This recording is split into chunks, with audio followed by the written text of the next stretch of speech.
Every year, dozens of tourists disappear without a trace in the Blue Mountains of Australia. This ancient forest, which covers an area the size of a small country, is full of treacherous gorges, and thick fog turns familiar trails into deadly traps. Local rescuers call it the Green Labyrinth of Death. In July 2009, Jaime Neal from London decides to hike the trail to the ruined castle without any navigation or communication devices. His story will shock the world, divide public opinion, and destroy a family. But the most shocking part is not what happens in the forest, but what happens afterwards. Jaime Neal grew up in Muswell Hill, a green suburb of North London, where the biggest adventure was a trip to the city centre without his parents. At 19, he was on the threshold of adulthood with a ticket to Exeter University in his pocket and a place at the politics faculty reserved for October. His mother, Jean, worked as a nurse at a local hospital. His father, Richard, lived separately after the divorce, but called his son regularly and took an interest in his life. In the spring of 2009, Jaime passed his final exams and was faced with the classic choice for a British graduate: dive straight into university life or take a gap year, which had become a national tradition. The decision came quickly, and by June he was packing his backpack, assuring his mother that he would be in touch regularly. Australia beckoned with its perfect balance of the familiar and the exotic. English, left-hand traffic, tea with milk in cafes, but also kangaroos, coral reefs, and endless spaces where you can get lost in the best sense of the word. On June 22nd, Jaime landed in Sydney with a plan to spend a few weeks in the country and then move on to Asia. His budget was modest, but for a 19-year-old guy ready to live in hostels and eat noodles, it seemed like it would be enough for months of endless adventure. The morning of July 3, 2009, started out perfectly. In Katoomba, a mountain town 62 miles from Sydney, the winter sun was breaking through the eucalyptus haze, creating the same bluish hue that gave the entire region its name. Waking up at the hostel around 7, Jaime had toast with jam for breakfast and started getting ready. The route to the ruined castle was considered a classic. 9 miles there and back, accessible to anyone in reasonable shape. His gear was straightforward: jeans, a t-shirt, a light jacket, and a small backpack, in which he put 2 rolls and a half-empty bottle of water. Everything valuable, his cell phone, passport, and credit card, remained at the hostel. In the lobby, there were free laminated maps on the counter and a sign-up board for hikes nearby. Jaime glanced at them and walked past. In Epping Forest near London, where he often went for walks, there was no such bureaucracy. At 9:40 a.m., he set off on the trail. Guests saw him walking along, whistling a tune, and later recalled that Jaime looked confident, as if he were going for a walk in the park. He ignored the warning at the entrance to bring water and warm clothes. For the first hour, the path led through a dense eucalyptus forest, where the air was filled with a spicy scent and the cries of kookaburras, which sounded like sinister laughter. At a fork in the trail, Jaime saw a sign: Loneliness Mountain. The name sounded romantic, and the distance of 10 miles didn't seem excessive for someone in good shape. Why not continue on? The day was long, the weather was great, and he was in high spirits. Those few seconds of hesitation at the fork in the road, a simple decision by a young man in a good mood. Jaime doesn't know that in the Blue Mountains, every turn could be his last, and confidence in his own abilities is the most dangerous illusion. The trail to Lonesome Peak led through the ridge. For the first 2 hours, Jaime moved confidently, following the orange markings on the trees. By noon, he reached the rock formation known as Ruined Castle, where he met a couple of tourists from Germany. They exchanged pleasantries, and as they left, the Germans warned him that the trail became less obvious further on. Jaime just nodded confidently. After all, he had basic training and knew how to read the terrain. After the ruined castle, the forest began to take over the trail. The clear line quickly turned into a barely visible strip of trampled grass, and then disappeared altogether. The markings were gone. Confident that he was going in the right direction, Jaime began a descent into the valley, unnoticed by himself. The slope became steeper and steeper, forcing him to cling to branches to keep from falling. Around 2 o'clock in the afternoon, he stopped. He was surrounded by a dense, unfamiliar forest with no sign of civilization. His attempt to retrace his steps failed. The slope he had descended looked completely different from below. Every tree looked like the one next to it. Every rock seemed familiar and foreign at the same time.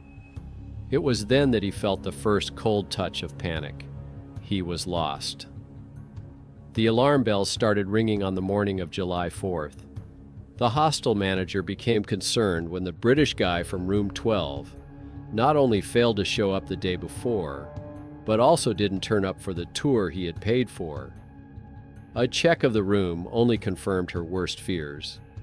A passport left on the nightstand, a phone charging, and an untouched backpack. Everything indicated that he had intended to return. By noon, the Katoomba police had begun an investigation. A quick survey of the other guests revealed that Jaime had headed toward the trails leading to the ruined castle. A check of his bank account confirmed that there had been no activity since the morning of July 3rd.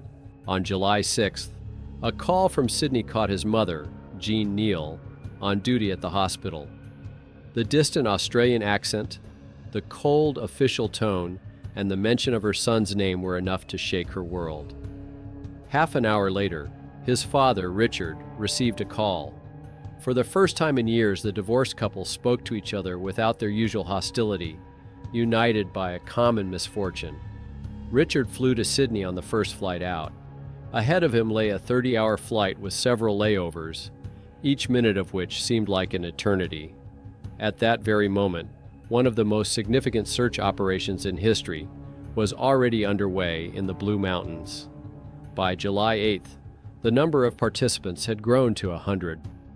Police, rescue workers, firefighters, and dozens of volunteers combed the forest. A helicopter circled above the valley, and search dogs picked up the scent below. While they searched for him, Jaime fought desperately for his life just a few miles away from the rescuers, separated from them by an impenetrable wall of forest and rock. By the evening of the first day, he had run out of water, and his agonizing thirst forced him to listen to the sounds of nature in search of a life-saving trickle. Eventually, he stumbled upon a narrow stream at the bottom of a ravine. He drank directly from it, without thinking about the consequences. His food ran out even faster. He ate the 2 rolls on the first day, and by the 3rd day, he was starving. Remembering basic survival skills, he began to look for inconspicuous neutral-colored plants, avoiding anything bright that might be poisonous. His finds were bitter seeds from local orchids and leaves similar to arugula, which turned out to be wild spinach. Every day was a new attempt to get out. Jaime climbed to higher ground in hopes of seeing landmarks, but saw only endless forest in all directions. When he descended, he lost his way again, and with each circle his strength slowly left him. On the 5th day, hope appeared. He heard the sound of a helicopter. Jaime shouted and waved his jacket, but the aircraft did not notice him and flew away. By the 10th day, Jaime had stopped counting the time, completely immersed in the struggle for survival. Convinced that the end was near, he took out the notebook he always carried with him and began to write farewell letters in small handwriting. He wrote to his mother that he loved her and asked her forgiveness for all the trouble he had caused her. To his father that he had always appreciated his care despite the divorce. To his friends that his death was not a heroic act, but just a stupid accident. But on the 11th day, fate took away even this last consolation. Crossing another stream, he slipped on a wet rock. His bag slipped off his shoulder, and in an instant disappeared into the stream, taking with it his notebook and camera, his last words to his loved ones, and the last images of his journey. It was on that evening, devastated and deprived of his last connection to the world, that Jaime first thought of simply giving up. Physical suffering faded into the background.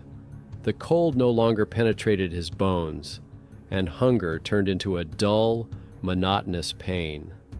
It seemed there was nothing left to fight for, but some primitive force, whether it was the remnants of hope or simple instinct, kept him going. But that instinct would have to fight alone.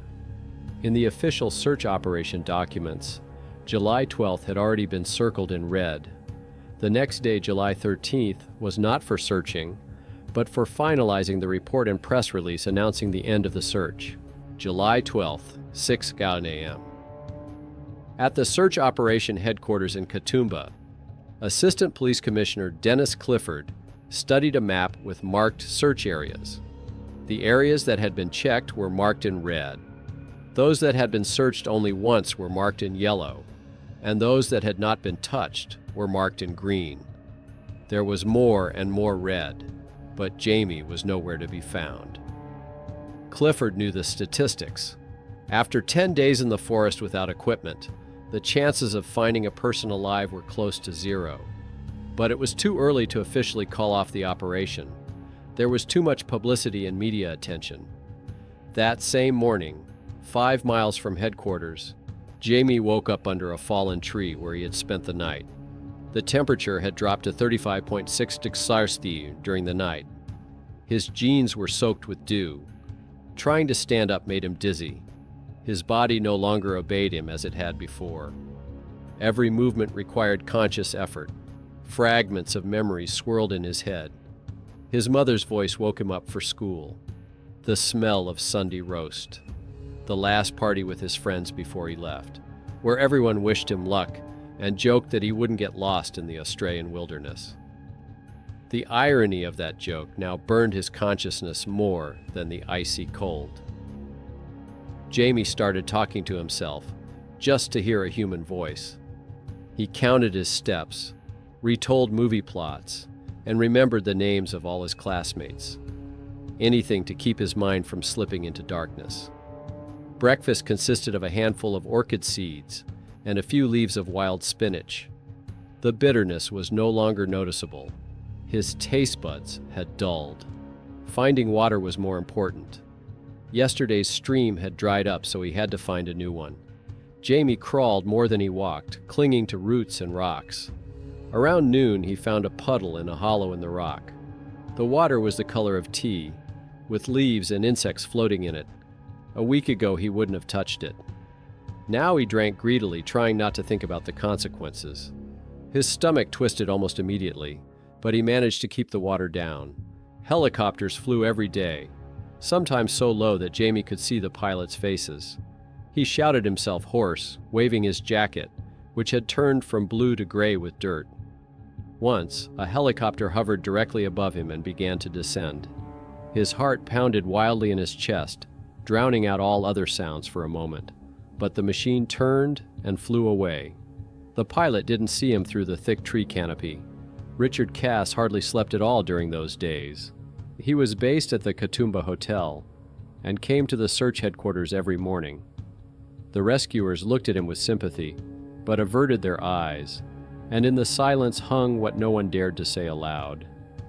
Richard understood everything himself, but his mind refused to accept it. Instead, he studied maps, suggested new search areas, and argued with the coordinators about routes. In London, John Neal stayed glued to the phone.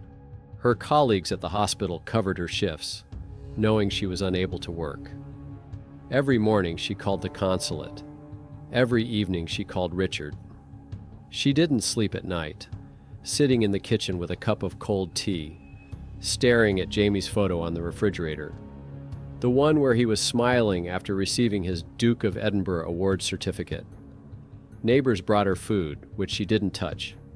She prayed for the first time in 20 years, even though she had stopped believing in God after her mother's death.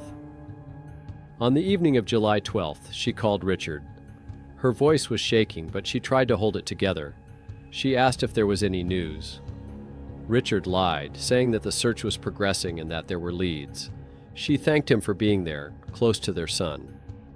For the first time in years since their divorce, there was no reproach in her voice. The clear, cold morning of July 13th brought Richard Cass the same cold clarity.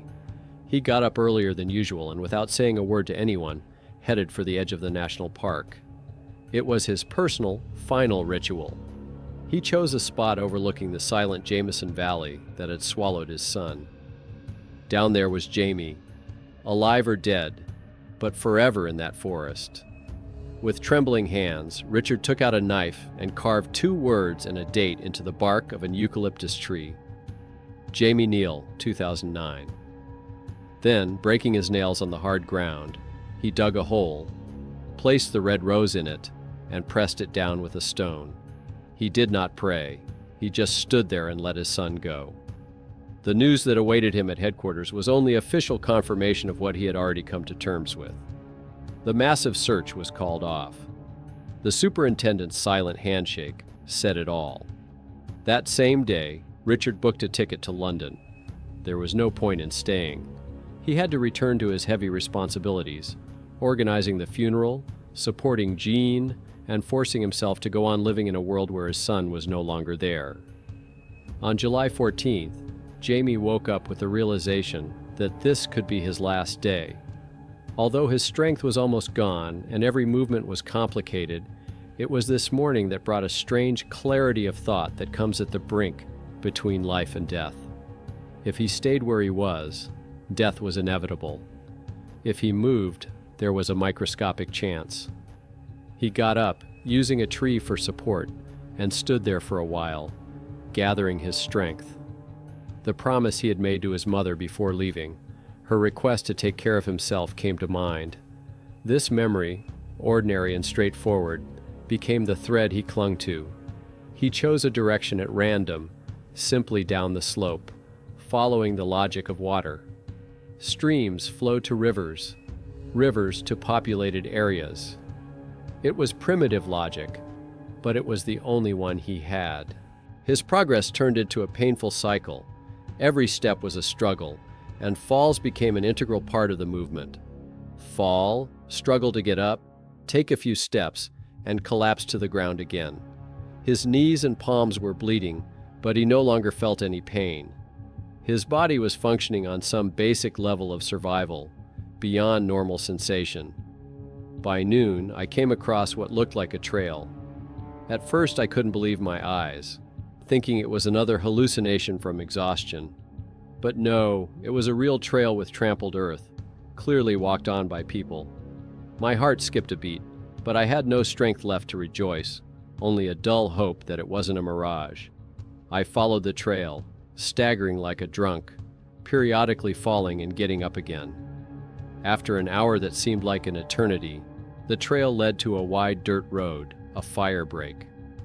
Jaime fell to his knees in the middle of the road, realizing that this was the first sign of civilization in 12 days. He crawled to the side of the road and sat down, leaning against a tree trunk. If someone passed by, they would see him. If not, at least he would die on the road and not in the woods. The sun was setting, and Jaime dozed off, sitting up, falling into a strange state between sleep and wakefulness. In this semi-delirium, he heard voices. Ben Lowry and his girlfriend Michelle set out on their morning walk along the Narrow Neck Fire Trail at around 10:30 a.m.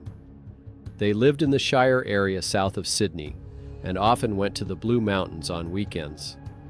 They knew this route well, having walked it dozens of times. The weather was perfect for hiking, sunny, calm, and windless. At the second mile of the trail, Michelle noticed something strange by the side of the road. At first, she thought it was a pile of old clothes. Then she saw that it was a person. He was sitting leaning against a tree, his head bowed to his chest. Ben ran up first and touched his shoulder.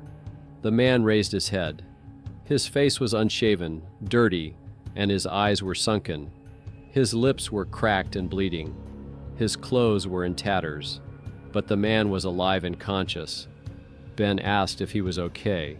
It was a stupid question, but he couldn't think of anything else to say. The man replied in a hoarse whisper.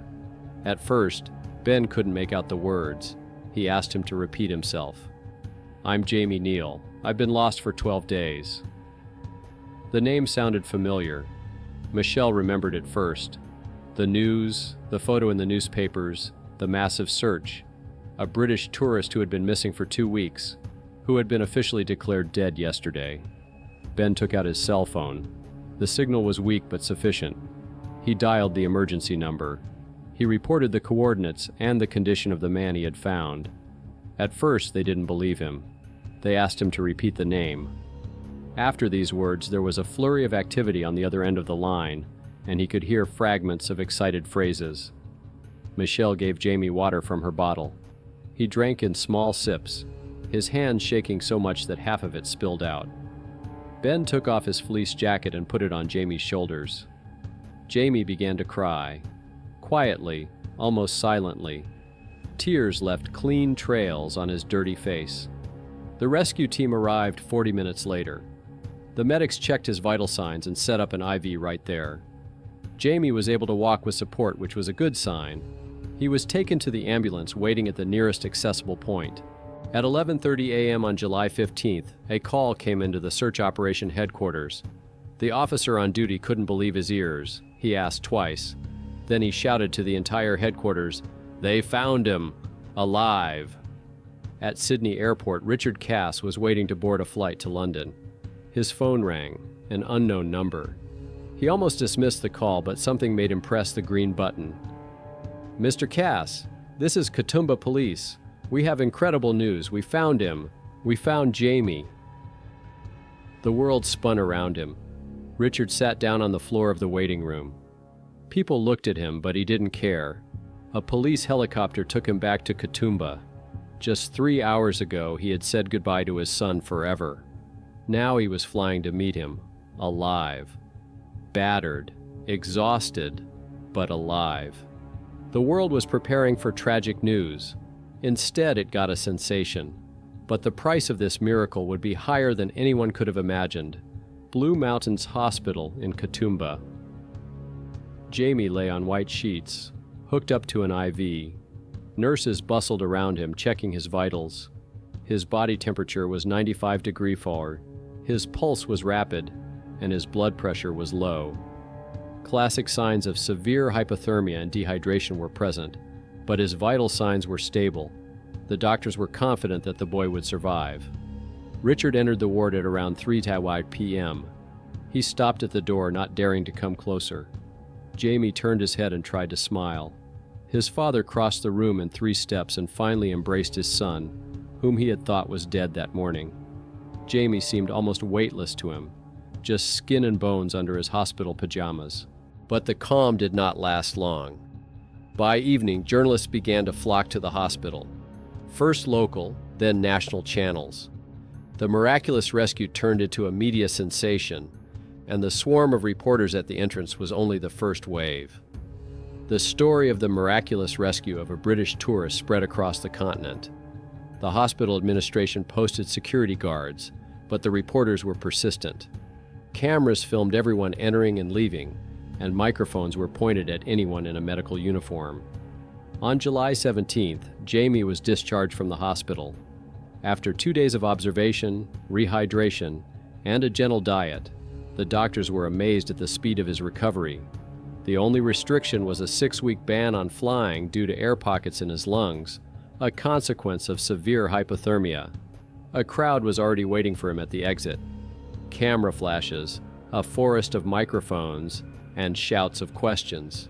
Having lost 20 pounds, with a beard that had grown out, and wearing borrowed clothes, Jaime waved his hand in confusion, trying to smile. Security guards struggled to get him through the ring of reporters to the car. Waiting for them at the hotel was a man in an expensive suit, the producer of 60 Minutes Australia. The offer was simple and stunning. An exclusive interview about his survival for 200,000 Australian dollars. For a guy whose last meal had been a handful of bitter seeds, the sum seemed unreal. And Jaime hesitated. Something inside him, still reeling from the horror he had experienced, resisted the idea of turning his pain into a TV show. But the producer was persuasive.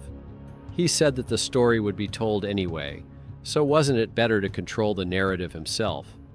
Besides, it was a chance to repay his rescuers by donating some of the money. The arguments were compelling, and the temptation was enormous. By the evening of that day, the contract was signed. Filming was scheduled for the next day, and the show was set to air the day after. Later, Jaime told his father that he would share the money, giving him half as a token of his gratitude for his support. Richard hugged his son and said to him that money didn't matter, because the main thing was that he was alive. The interview lasted 3 hours.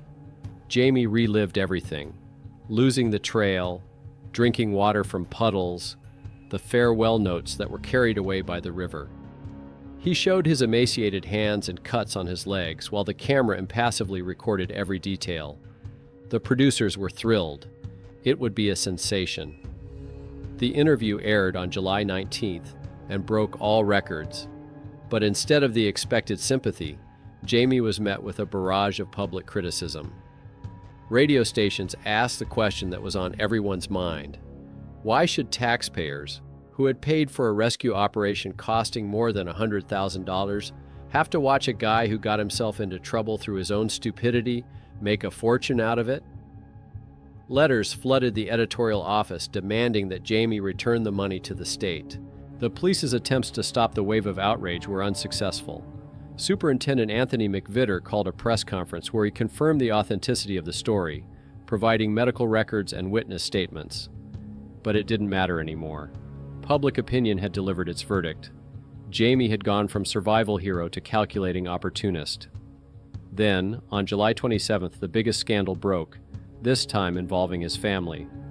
Richard Cass gave an interview to the Australian channel ABC, in which he publicly accused his son of fraud. He claimed that they had agreed to split the fee in half, but Jaime reneged on his word as soon as he got the contract.